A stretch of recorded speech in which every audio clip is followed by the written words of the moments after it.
बगल में हॉस्पिटल था, उस हॉस्पिटल की कब्जेदारी को लेकर कौन उसको संचालन करेगा, इसको लेकर बहुत सारी लाइनें इसमें चल रही थी कि पुलिस किस प्रकार से जो है इसका खुलासा करती है।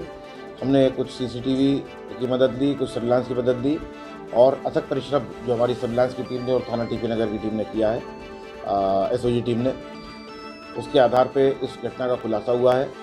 मुझे बताते हुए आपको हर्ष हो रहा है कि इसमें घटना में शामिल जो मोटरसाइकिल है उसकी बरामदगी हुई है, घटना में जो असलाह प्रयुक्त हुआ था उसकी बरामदगी है, कारतूस बरामद हुए हैं और साथ ही साथ इस घटना का पूरी तरह खुलासा हो गया। तो हॉस्पिटल में काम करने वाला एक व्यक्ति मोनू उर्फ मुनव्वर, जिसकी मदद से मृतक के बेटे वादी नरेंद्र सिंह ने स्वयं ही जो है इस घटना को जो है पूरा प्लान किया और इस घटना को अंजाम दिलवाया।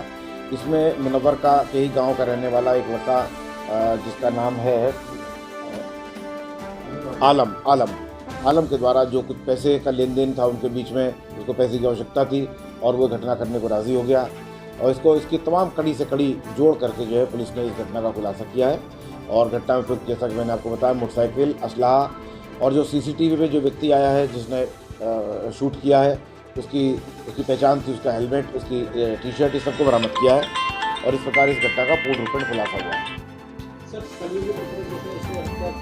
अंजाम दिलाया है उसका क्या नाम है और उसके लिए गिरफ्तारी हुई है? जी हाँ, गिरफ्तारी हुई है। वही तो इस घटना का मुख्य सूत्रधार है। उसी ने मोनू को और आलम नाम के व्यक्ति को हायर किया था, उसी ने पिस्टल उपलब्ध कराई थी और इसकी स्वीकारोक्ति भी उसके द्वारा करी गई है। तमाम सीसीटीवी फुटेज और तमाम हमारी सर्विलांस, इन सबकी सहायता से हम इसकी कड़ी से कड़ी जोड़कर इन लोगों को जो है गंभीर से गंभीर जो इसकी सज़ा है वो हम दिलवाएंगे। पुत्र का नाम जो वादी है वही इस घटना का मुख्य सूत्रधार है, उसका नाम नरेंद्र है।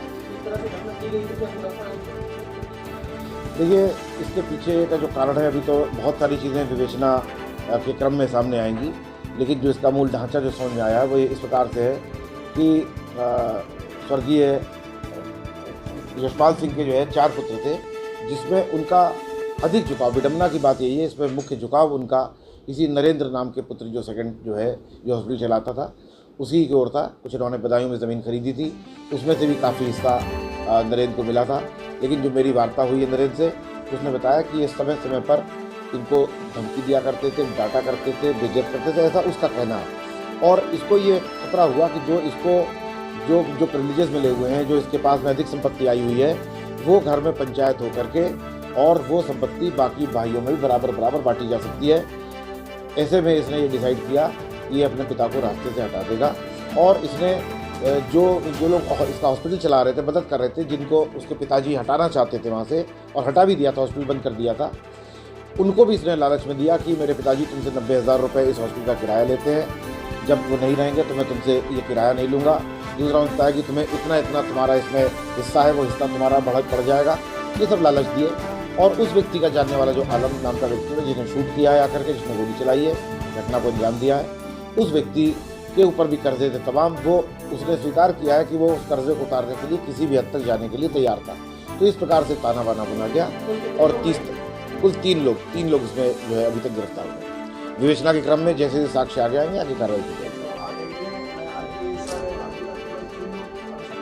हाँ, 3 लोग ही इसमें देखे। जैसे मैंने आपको बताया कि मुख्य सूत्रधार जो वादी है, जो बेटा है नरेंद्र, और उसके साथ में हॉस्पिटल में काम करने वाला मोनू उर्फ मुनव्वर और गोली चलाने वाला आलम, यही 3 लोग मुख्य घटना में शामिल है। इन तीनों को हमने गिरफ्तार कर लिया। 100% इसमें गिरफ्तारी हुई है और बरामदगी भी, असलहे की बरामदगी भी है और साथ में उस मोटरसाइकिल की बरामदगी भी है, जिससे वो तमाम सीसीटीवी फुटेज में आता हुआ देखा गया। और इस प्रकार से देखिए, अभी विवेचना चल रही है। विवेचना के क्रम में जैसे जैसे और बिंदु सामने आएंगे, उन सभी के विरुद्ध साक्ष्य के अनुसार, सत्य के आधार पर कार्रवाई की जाएगी।